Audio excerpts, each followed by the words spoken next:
नमस्कार, न्यूज 44 देख रहे हैं आप और मैं हूं आपके साथ दीक्षा राठौर।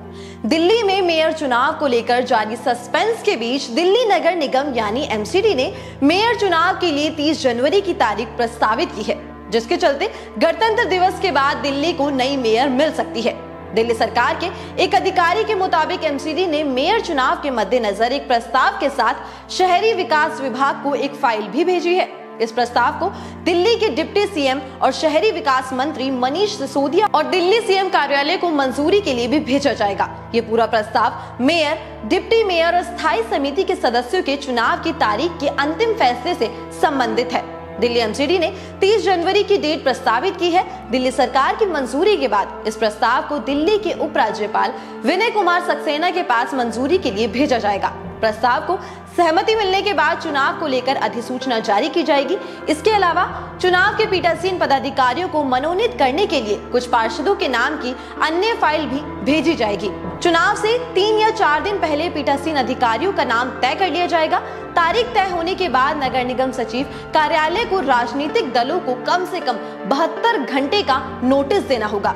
वहीं सिविक सेंटर में सुरक्षा और अन्य व्यवस्थाओं के लिए दिल्ली पुलिस को पत्र लिखना होगा, क्योंकि बता दें दिल्ली मेयर के चुनाव के लिए दिल्ली नगर निगम की सदन की पहली बैठक 6 जनवरी को सिविक सेंटर में आयोजित की गई थी।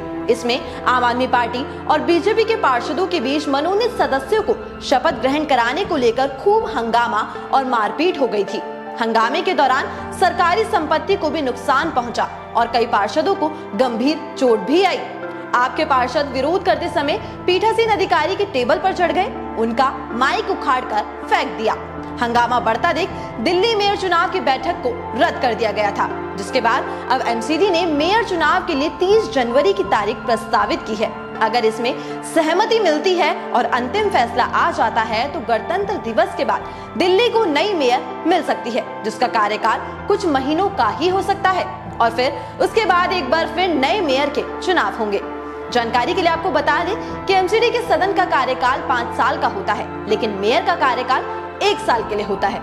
एमसीडी एक्ट के तहत पहले साल महिला पार्षद को मेयर चुने जाने का प्रावधान है, जबकि उप मेयर के मामले में कोई भी नियम नहीं है। इसके बाद दूसरे साल मेयर का पद सामान्य होता है, जिसमें कोई भी पार्षद चुना जा सकता है, लेकिन तीसरा साल मेयर पद दलित समुदाय के लिए रिजर्व होता है।